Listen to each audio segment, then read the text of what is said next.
welcome everyone. I see a lot of different areas represented. So it's nice to see a lot of familiar faces and names and some new ones as well. So that's great.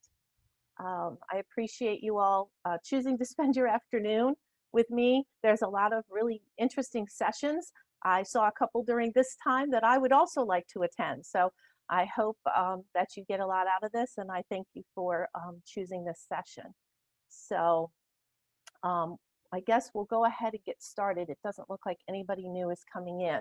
So we'll go ahead. It's 2:06 and we'll get started. And I am going to try to stay on track. So the first thing I'm going to do is screen share. And that way you should be able to see. Can everybody see that? Yes. Okay, good. Okay. Yes. Yes, so those of us who toggle between Zoom and Blackboard Collaborate, I'm always trying to figure out which one I'm in so I can figure out what I can do in which one because, as you know, they're not all exactly the same. So for those of you that don't know me, I am Terry Bridger and I'm with the Department of Education. I did put my email here and my phone number. I've done a variation of this workshop a few other times. This one's a little bit shorter, but I do have handouts that I also use. So, and I can send out the PowerPoint as well to you. So you can find me in the email system, obviously. And what we're going to talk about today is student engagement. So we all had this abrupt shift, and I think we all muddled through as best we could in spring. And then over the summer, a lot of us were thinking, okay, what are we going to do and how are we going to make this work? And I have had actually a really fun time planning for my structured remote classes. And in fact, I'm going to be using, or I already have been using, a lot of these tools in my fully online courses, which I've been teaching fully online courses since 2005, maybe, right after I came to the college. And so for me, it's very exciting to try all of this. Just a couple caveats before we move forward. I want us to remember that students want to engage, and we need to be cognizant of why they might not be. Some of it is just the environment that we're in. For example, I have a lot of students who are teaching their own children at the same time.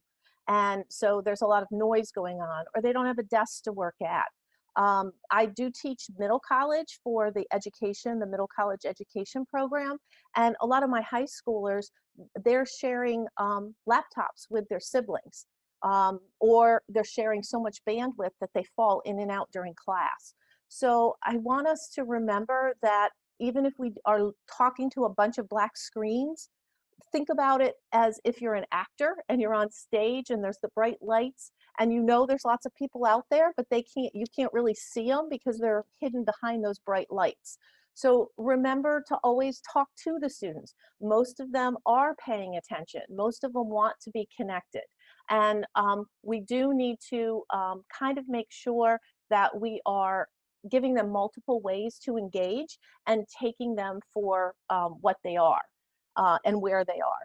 So I just want us to be cognizant of that because I've heard a lot of comments in meetings, well, they're just not interested, they're just not engaged. So a lot of it is that environment.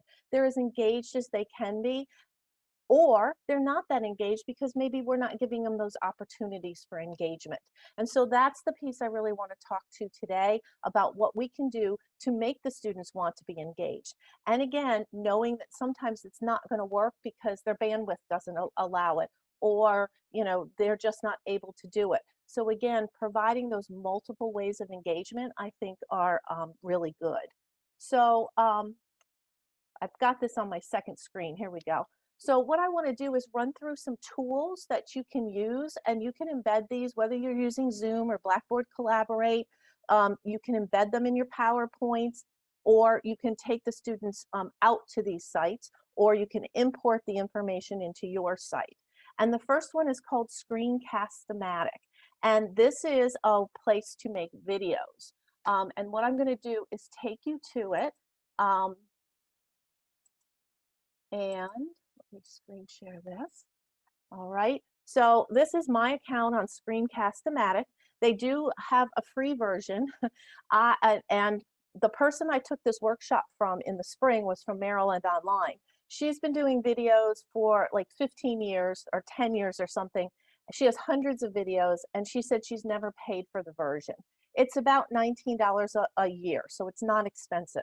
What I found is I had a different laptop at the time, and my microphone, my internal microphone didn't work. That's the only feature you don't get with the free version.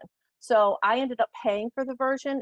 So mine might look a little bit different than when you get the free version, but it pretty much does all the same stuff. And so what you can do is make videos. And so you can see I have a lot here. So in one of my classes, because again, I'm in education, the students have to practice reading a children's book. And so I did a demo on this. And so you can, just do it. And then you can see it's 11 minutes, and I talk about it at the end, and I give them some things to do. And so this was part of what I had them do in the readings, and then their assignment was to find a book and then videotape themselves doing a video of a read aloud. And I'll show you, they did not do it on Screencast-O-Matic, but I'll show you later what they did it on.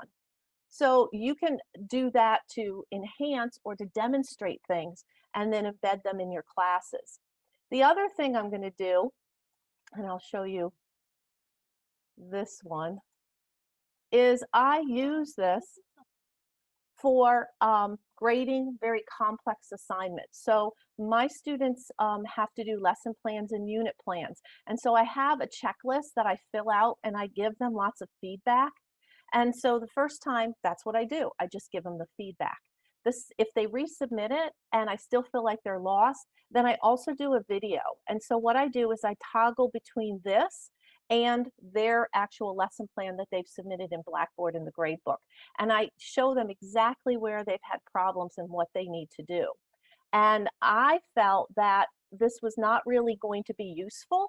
The literature says it's useful, but I felt like, well, I say all this on the checklist. Why do I need to do a video and really say the same thing? But what I found is it's a different modality. And so for the students, that really, really seemed to make a difference, okay?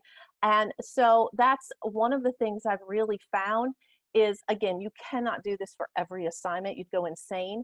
But if you have very complex assignments, or assignments where you need to give very individualized feedback, even if it's just for a few students, I have found Screencast-O-Matic is a wonderful tool.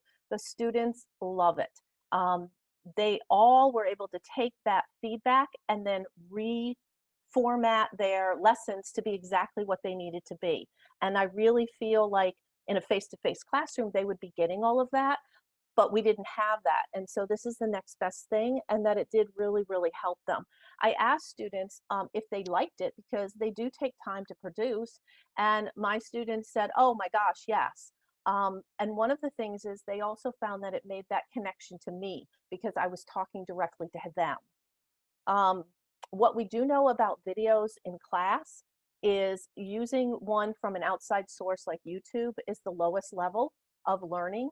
The next level is what I showed you about my demonstration. It's you talking to the class and giving feedback or giving information. The third and the highest level is when you make that information personalized. I would not recommend that for everything that you do, because then you're going to have to redo it every semester. So what I would suggest, however, is that you make it more generalized and use that second level, and then save that top level for when those students really need that personal feedback. Because again, if you're talking about an assignment, you are not going to be, using that again anyways, all right? It just provides another modality. And so what I do is I have my own YouTube station, and I post a link there, because if you post everything in Blackboard, some students have problems accessing it. But you can import it or embed it into Blackboard. Screencast-O-Matic also has, and let me, whoops, hold on, let me stop sharing this for a second. Screencast-O-Matic also has a their own channel, which I have not tried out yet, but they do have a channel now that you can load all your videos on, okay? So this is one way of getting those students to feel that connection to you, and if they feel that connection to you, then they're most likely ready to be more engaged. So any questions about Screencast-O-Matic?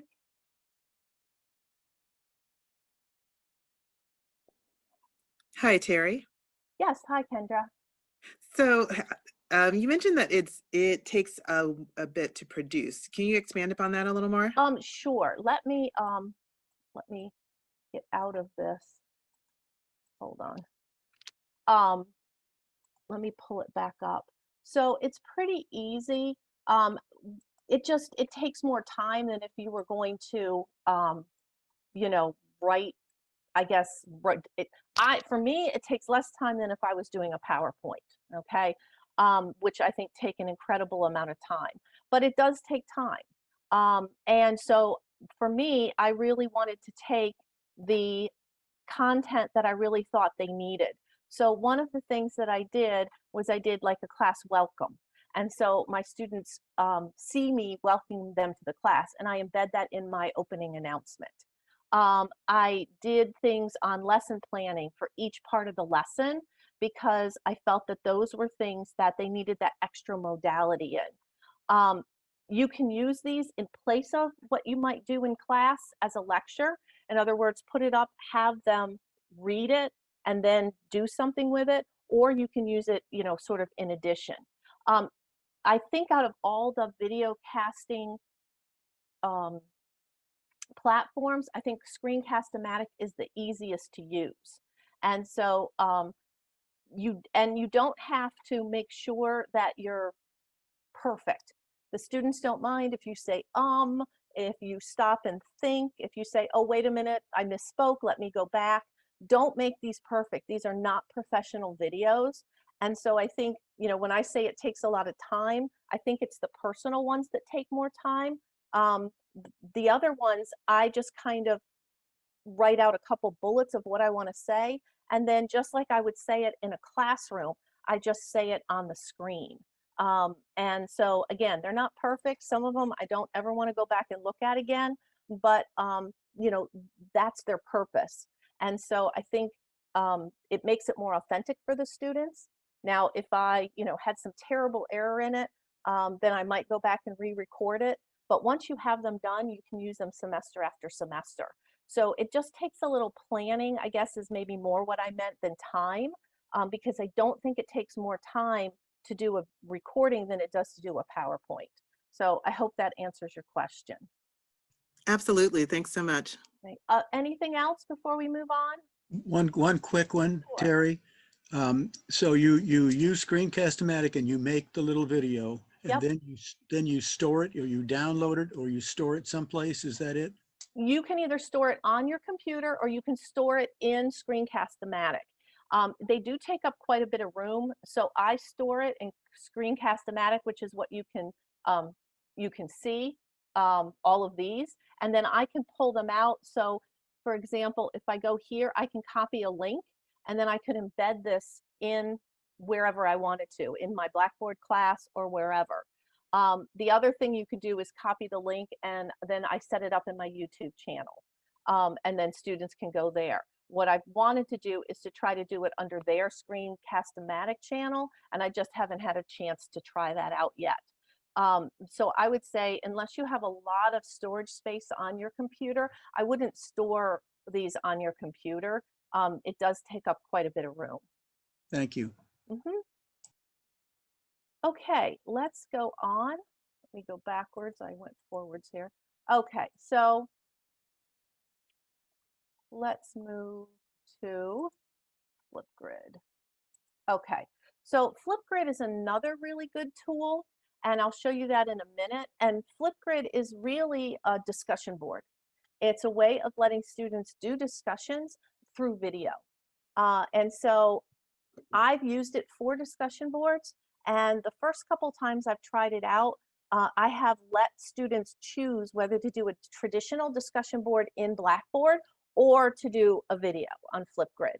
And most of my students did everything in Flipgrid.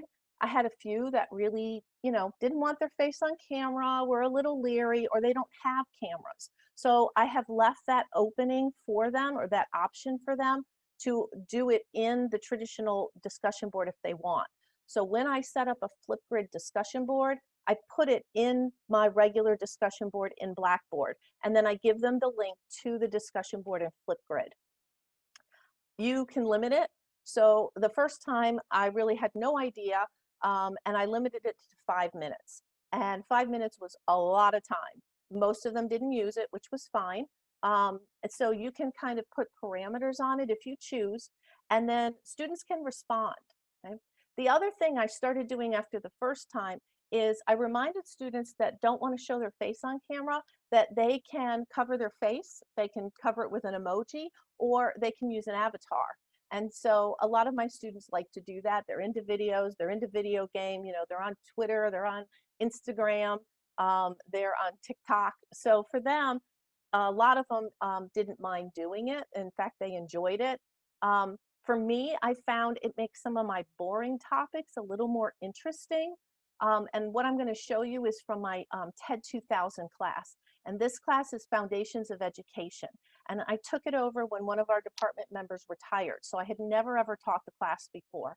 And it was exactly like the Foundations of Education class that I took in the mid-'80s. Nothing had changed. It was just as boring. I didn't remember anything from it in 1980, whatever. And I thought, oh gosh, what am I going to do? So I've really revamped the course and made it, I think, a lot more interesting with the help of my students.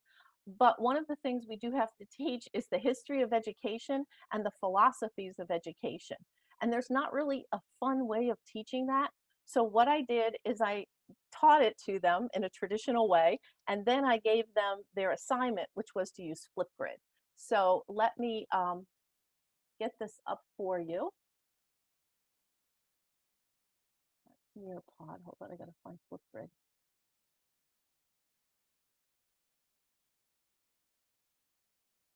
Here we go. Okay, sorry, I have so many tabs open, I had to see. So this also has a free version, which is what I have. You can only have 3, no, sorry, that's Padlet. You can only have a limited amount of these before they want you to do the paid version. So once I'm done with them, I just copy down what I've done so I can use it again another semester, and then I delete it. So this was philosophies. And the way that I made it current is I have based the whole class around cultural pedagogy. And so how do we become culturally responsive to our students? And so I tied that into some of the current issues. So let me show you this. And the interesting thing is they had to choose one of these current issues, and then they had to talk about it, why it was important to them, and then they had to tie it into one of the philosophies that we had learned about in class. So let me show you there. Oops, that's not what I wanted. And then you cut a code, and that's where you share it for them. Okay, so let's go into here.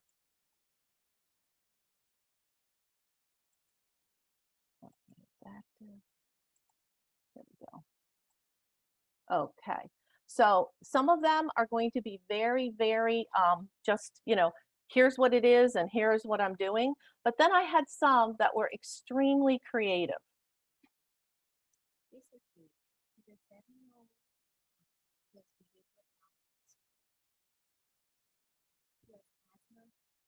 So this is my student dressed up like this young child.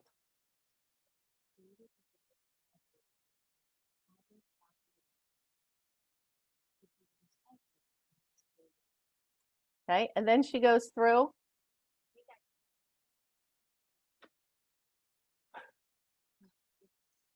So that's one of her philosophies.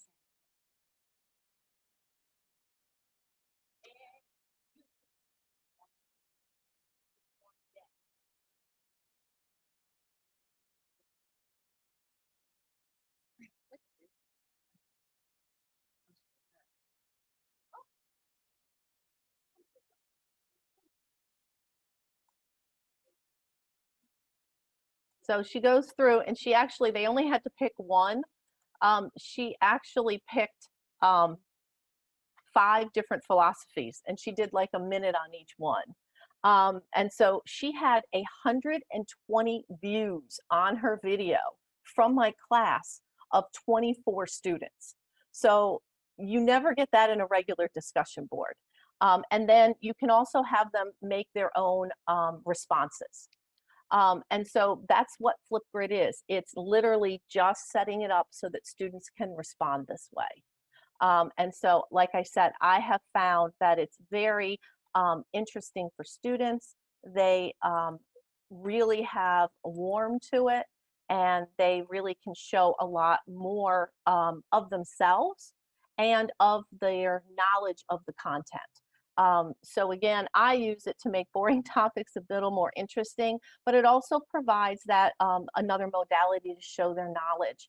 And because they have to apply it and they have to do a video on it, I found that even with my, philosophy boring topic, my students actually have completed the readings, at least for the philosophy that they've chosen, because they have to know the content in order to do it.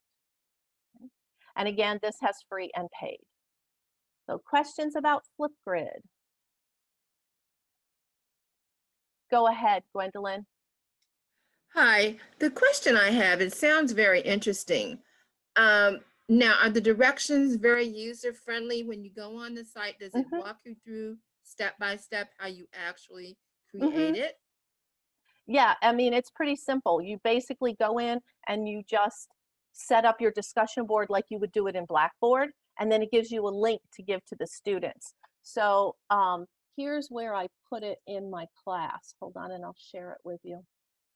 Let me get to it, and then you can see it.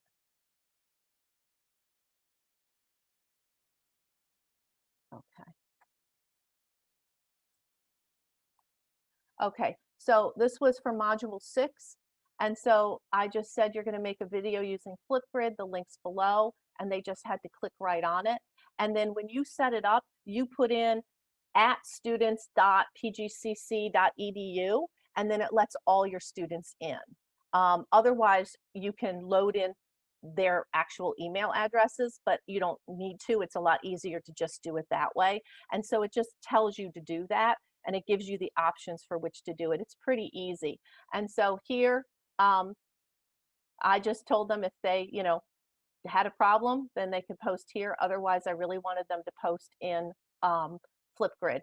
And a lot of them actually came back here to tell me how much they like doing Flipgrid. So most of these 18 were not really, I only had a couple who actually did it in here. But once you click on it, it'll take the students right to it, and then they can join. I don't know if I can actually get in because I wasn't a student here, but this is what they'll see, and then they can join. If they join with Microsoft, they join with their own student email, and that's what I had told them to do.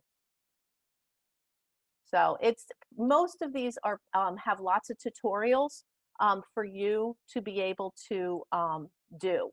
They're very simple. You don't really need to have a lot of technology skills to do most of these. Thank you. Anything else? Okay, the next one is Padlet. And Padlet, I enjoy, oh, sorry, let me go to the next one.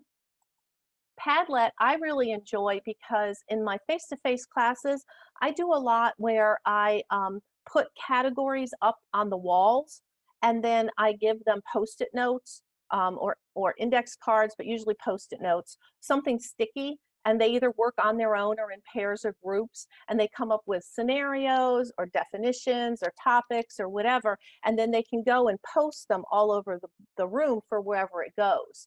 And so when we started doing all this remote teaching, I was like, how am I going to do some of the activities that I do? And I found Padlet. And so it's a really nice way to help students organize things. So one of the things I like, because for those of you that know me, critical thinking is one of my things. I really like it because you can do concept attainment. And concept attainment is helping students understand concepts through examples and non-examples. And so you can do that on Padlet. And you can categorize information, provide examples, organize it. And again, this is a free or a paid version. I have the free versions of everything. So let me pull up Padlet. That's Quizlet, Nearpod. Hold on. There's Padlet. Okay. Let me pull it over. Okay. So this is Padlet, and let me show you what the home screen looks like first. So Padlet, and in Padlet, you can only do 3 Padlets for free. So that you've designed. So after that, you have to like delete them and then start over, which is fine because it's an interactive activity and it takes seconds to put together. So you don't really need to keep it, but you can certainly, I know people that love Padlet and they pay, and I think it's $9 a month, but I'm too cheap. I don't do that. So this is one that I did for my students, and we were learning about Bloom's taxonomy. And so I gave, and another version that ties into it called Think Tricks. And so there's 5 types of teaching thinking. There's recall, compare and contrast, cause and effect, idea to example, and evaluation. And so that's all I had to put in. I mean, literally it took me 10 seconds. And as you can see, you can add columns here. And then what my students had to do, and they did this on their own or in a pair, I gave them a choice. So I had breakout rooms and they could go to the breakout rooms if they wanted. And they had to come up with these. And the nice thing is you can move them around. So I had some that might be incorrect. So we talked about, was it correct or not? And then you could move them. But before we did it as a group, what I did is after we wrote them all and I gave them a time frame, I think it was 5 minutes. And I told them to try to write 1 for each category if they could. And then I asked them all to go in and rate them. So they went in and they had to rate the questions. So like this one, 3 people rated it as a 5, okay? And let me find one that wasn't rated so high. And so we had some, so this one was rated with a half, 5.5. It wasn't that great, or 4.5. So this one was already rated at, this was only rated 3. So then we talked about, well, why did 3 people only rate it as 3? And it was because it was written correctly, but it was over here in evaluation. And so they liked the question, but they said it was the wrong category. So then when we talked, we moved it over to where it belonged. And you don't have to have them just rate it with stars. You can also have them do emojis, and I think there's actually scores as well. There's a couple different ones you can have them do.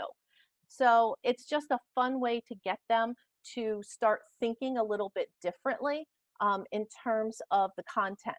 It's good for review. It's good to have them apply some of the things that you're learning. It's good for you. You could actually pull up examples here and then have them do it. I had my class write scenarios. So we learned about the different kinds of play in one of my classes. And so they had to, in pairs, write an example for as many of the different kinds of plays as they could. So they had to write scenarios and post them. And it was a contest. This was my middle college students, to see how many they could do in 5 minutes, if they could get all types of play or not. And then again, you can go over it and talk about it. So that's Padlet. It's super simple, easy to do. And again, you get a code that you share with the students. And most of the time, I put the codes in the chat boxes for them, and then they can just pull it right up right there. Questions, comments?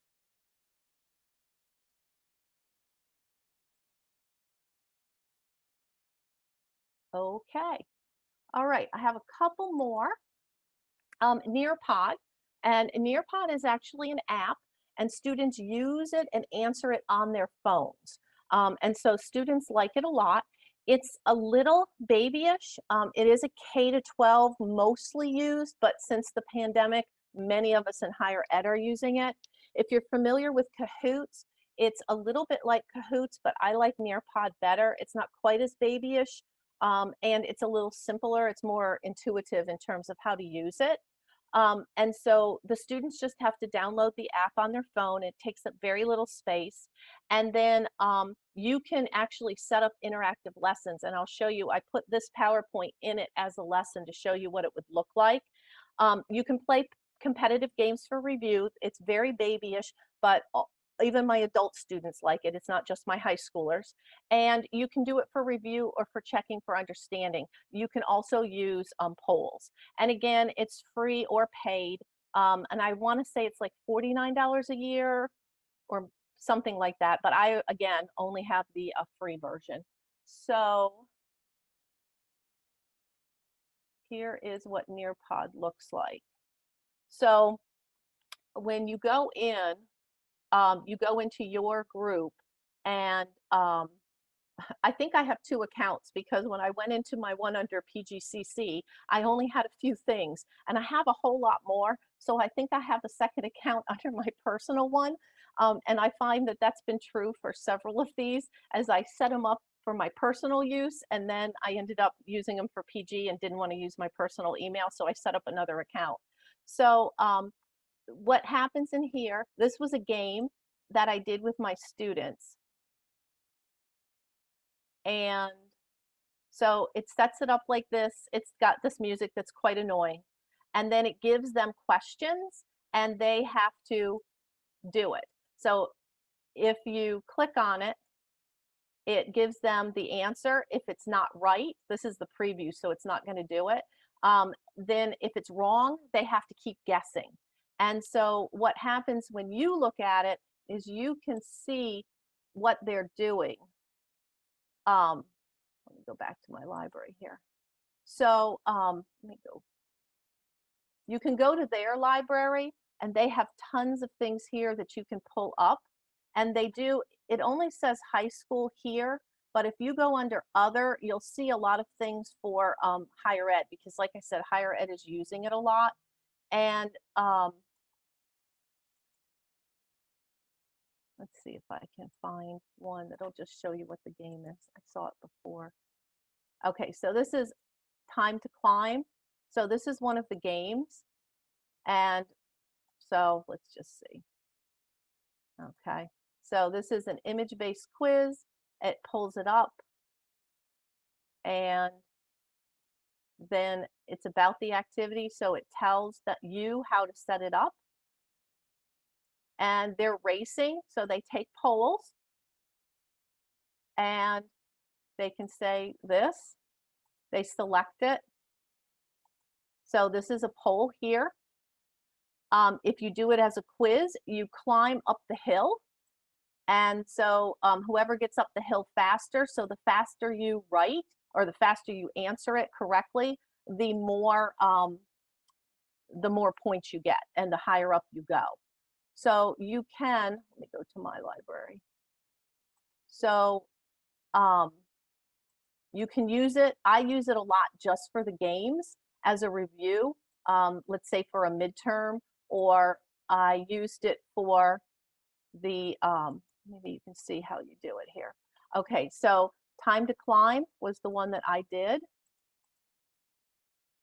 And I could add slides if I wanted. I can copy it. If you add a slide here, you just do it this way. So it's pretty intuitive. It doesn't take that long to set up. You just need to think about your questions that you want to ask. You can set it up as true. I do it as true and false sometimes, and you can set it up as multiple choice. Okay, and you can share it or you can keep it private as well. I'll just save my changes here. Okay. The other thing that you can do, which I think is nice, is you can set it up your PowerPoint. So if I did that, why is it doing this? Okay. If I do it here, then I've set this up as a PowerPoint, and it's not going to do it. And so this whole thing is in it, and then you can embed the activities actually into Nearpod. So you could do your entire lesson instead of in PowerPoint. You could do your PowerPoint, then embed your PowerPoint like I did in Nearpod, and then you can add the activities from Nearpod or activities from other things as well. So that's why I like it, is it just gives you a lot of flexibility that way. Like I said, I would not use this with my adult students in terms of the games all the time because it is a little babyish, but they get to pick a little avatar, it's a little animal, and they do get to try to race up the hill, and the winner then, you know, gets up the hill the fastest. And my students, even my adult students, like to play it once in a while. Questions about Nearpod?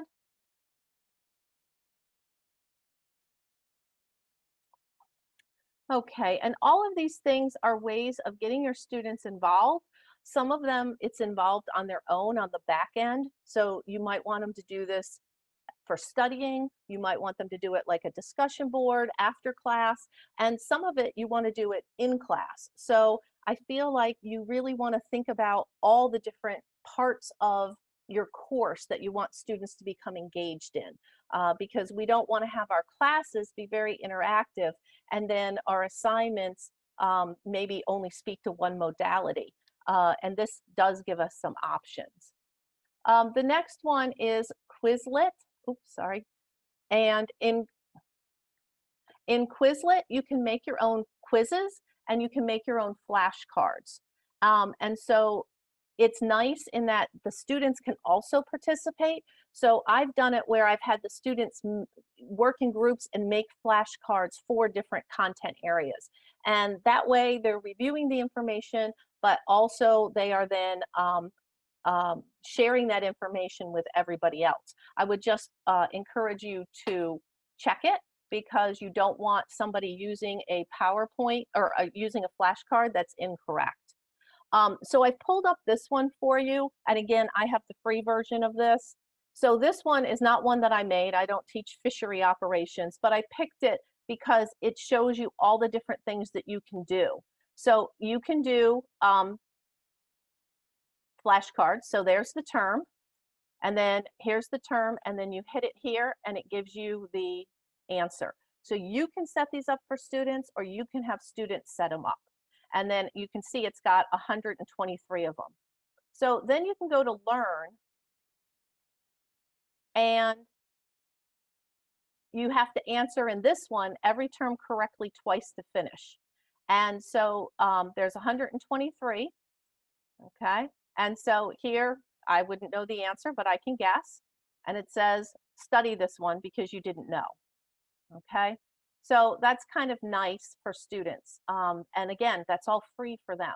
So if you have a lot of content that sort of takes memorization, it's a nice way to do it. And then here's the right version or spell. You can set it up as a test as well.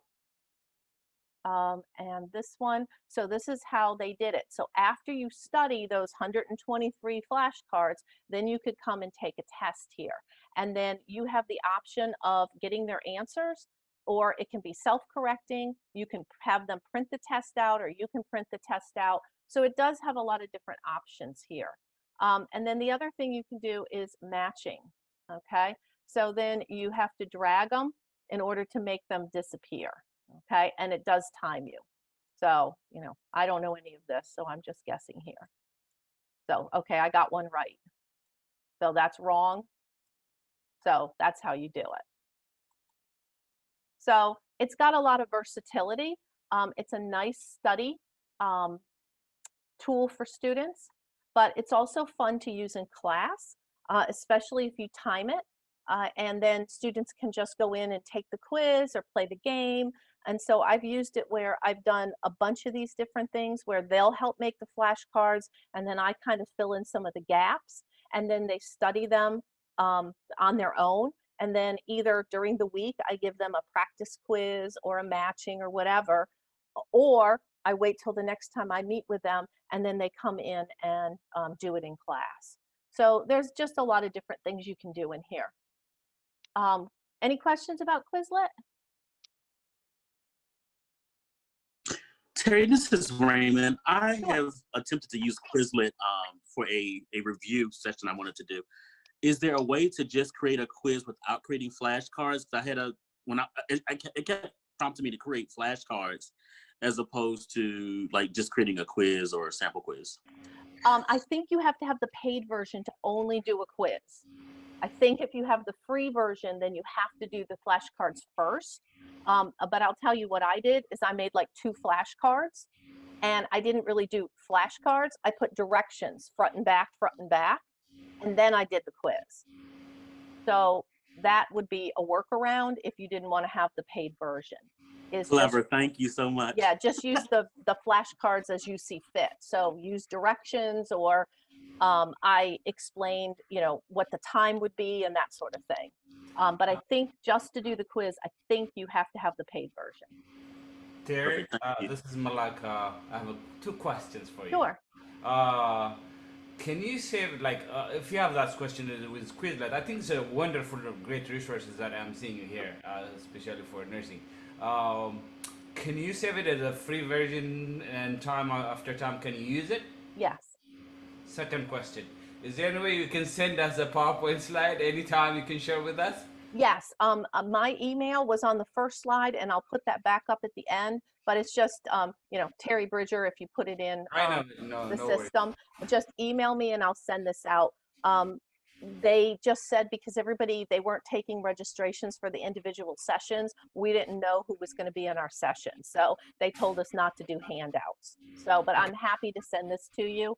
And then I have actually another handout from other workshops that has what you do in a class and then how you can translate that into an online class. And it's got a bit more there. So I can send that out too for people that want it. Those are very great resources. Thank you, Terry, for sharing. You're welcome. I have just a couple more. Trying to find my cursor. It's disappeared. Here it is. Okay. And this is Classnet or classtools.net. Let me go back. And this has a whole bunch of games, which I haven't used all of the games yet because I just discovered this about a month ago. But you can do review, check for understanding. The one that my students really like is Vortex. All of these are free, but some of them have paid versions. But like I said, I haven't explored all of these yet. So this is the website. And so I did the Vortex, and the Vortex is a sorting game. And so what you do is you just drag each card to the correct vortex. So it just does that. I don't want to do that. I don't know why it's asking me to do this. It never has before, but I am not going to. So, so it's not letting me do it. Okay, well, I don't know why. This has not happened before. So when you do it, so they go in and you can see the things are in the middle, and it can be examples, it could be scenarios, and then you have the 4 categories. And so I did this with my students where I gave them the ages for developmental stages. So we had infant and toddler. We had early childhood, which is preschool. We had middle childhood, and we had adolescence. And then as the things come in, they have to do it. And they do it all individually, okay? And then you can time them, and I sort of cheer them on because they can only see theirs. They can't see how everybody else is doing. In Nearpod, you can set it up so they can see how they're doing in relation to everybody else. But in the Vortex, you cannot. The other game that I have used in here is they have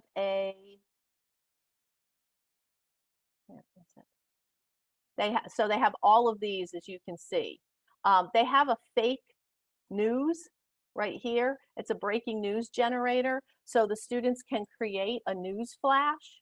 So when we did current events, and you can set up your news channel, the headline, everything that you want, and then basically you just you set it up, and then they can do this. So you tell them what you want to do, and then they can put in the files and they can set it up. And so I did this when we were talking about current events in one of my classes and how it was impacting education. you have to save the link that they give you for the students in order to get back into that same game. So I did try the Vortex about a month after I set up my first game, and it worked again. So I'm pretty sure it saves it even under the free version as long as you save that link. The other one that they have, is Fakebook. So this is another cool one. And so you have them set up a fake Facebook, which they call Fakebook, and you can have them do it on a topic. You could have them do it on a chapter. You could have them do it as their own opinion about something. So it has a lot of different variety here. And so I had set one up, but I haven't used it yet. It's for a future a module. And so it's for one of my special ed classes. And so they have to do a Facebook posting about being a parent of a child with a disability. And then I gave them choices of what their role was as the parent. So were they happy with what was happening with their child in the schools? Were they asking for accommodations so that they could play different roles? So we'll see how that goes. So that'll be the first time I've used this. So like I said, it's just got a whole lot of different tools. I want to do Fling the Teacher because it just sounds like so much fun. But I'm still setting it up because you have to do 15 questions of increasing difficulty. And so I'm not quite sure. I don't know if I put in all the work, if it'll be worth the effort. So we'll see. So that is that one. Let me just show you a couple real fast. Virtual Bingo. This is a free bingo generator. I used to play bingo for my midterm exam reviews in person, and I thought, oh no, how are we going to do that? I already have all my questions made up. And so they do have virtual bingo. So I did this in my growth and development class. They actually, and it was just a couple weeks ago, and they actually had a Halloween background. So you can pick your own backgrounds.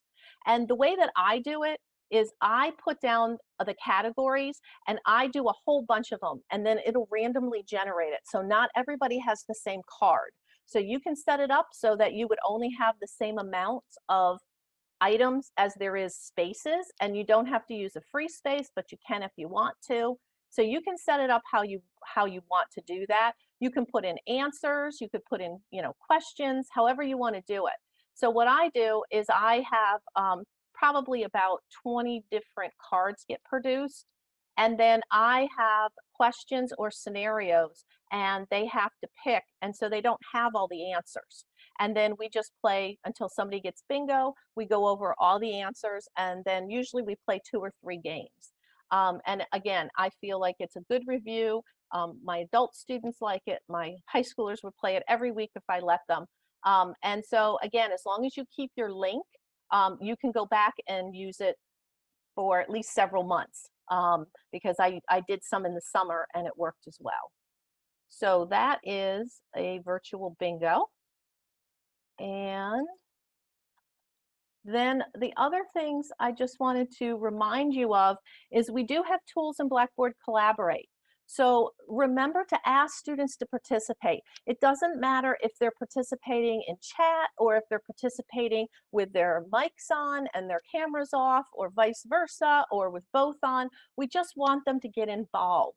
So a lot of times I'll ask them to respond with an emoji, and I'll say, how are you feeling about this? Questions? If you're not feeling certain, give me an emoji, and they'll just put it in the chat box, and it just gives me a sense of where we are. If people give examples, I might say, do we agree or disagree? And they can put their hand up if they agree, or they're not put their hand up if they don't agree. You can do polls in Blackboard Collaborate. If you do not share the results with the students, then you don't have to redo the poll questions. You can just change parts of it. Otherwise, if you share the results, then when you go back, it disappears and you have to type everything in again. The downside with polls and Blackboard Collaborate is you can't do them ahead of time. So what I do is I tend to write them out on a Word document, and then I just have to cut and paste them. But it does take a little more time. And that's why I tend to use quick polls in Blackboard Collaborate. If I want more in-depth, I do through Nearpod. Breakout groups are wonderful. I will just let my students go and spend a half an hour in a breakout room, because we have 3-hour classes, where they'll read an article, they'll reflect on it, and then I'll tell them they'll have 20 minutes in their breakout rooms to, answer whatever questions, and then we come back as a group. I also use breakout groups to give my students a little bit of extra time so they can go off camera. They can get up and stretch or go take a break, but I don't give actual breaks. And then, like I said, the chat box, use that. My students, we chat constantly during class. They ask questions, and it does keep them engaged. And then in Blackboard, we also have tools. You can set up wikis, journals, blogs, and you can use VoiceThread to do videos. I don't find VoiceThread very easy to use. I find screencastomatic is a whole lot more user-friendly, but we do have that capacity in Blackboard. And this, to find these, the wikis you can actually find in the course tools on the drop-down, but these others, you have to go to the tab for the students where it says course links, and then you go to course tools, and then under tools, you'll see the journals, the blogs, and the VoiceThread. So I just didn't want you to forget about the tools that we have there as well. But don't be afraid to play around. Your students will be very understanding. I tell them, I'm trying this out for the first time. Let's see how it works. I always do a survey after, and I do either a poll or I do like a Survey Monkey or a doodle poll, which you again can do for free, and they give me feedback. And then I change it and I redo it for what makes sense. So I just think, the more we can get them engaged on different levels, even our adults like to play, especially in today's world where, they're juggling 15 things, just to give them a chance to do something that's a little bit fun, but also helps with the content. Because I'm finding that our students are really overwhelmed this semester, and I find even my really good students that I've had in the past are struggling more to understand and apply the information, because I think their brains are just so occupied with everything else that's going on in their world. And so I think these tools are not only important for engagement, for a sense of community, which we all need right now, but also to actually help them make those linkages in their brain to get that information from that working memory into that long-term memory. And so these are the ones that I have used that I have found helpful. So I think we're like right on time, because I know we got a little late start, but I hope that you all have learned something. Any last questions before we all go on to our next session? But I do really thank you for coming, and I would love the feedback. And again, email me if you want the PowerPoint or you want the handouts. Ms. Terry, can you please provide the virtual bingo link again for us? Sure. Let me find it. Yep.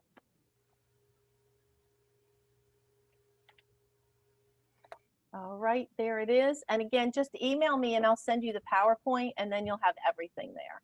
Thank you. Thank you. So everyone have a great afternoon. And again, I appreciate you taking this time. And if you find anything good, please share it with me. I'm always looking for more tools. Thanks, Terry. Thanks.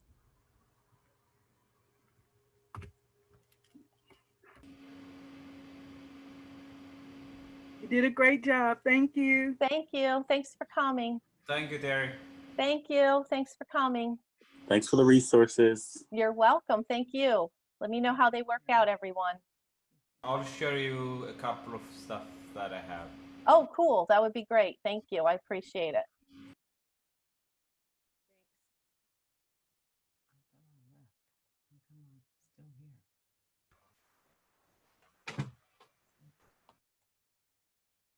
Thank you, Terry.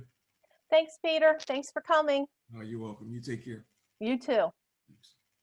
Keep that beard growing. I don't know. I'm getting tired of it. Well, but in winter, you might want it. Yeah, you're probably right. Take care. Thank you, Terry. Thank you. Thanks, Henry. Thank you.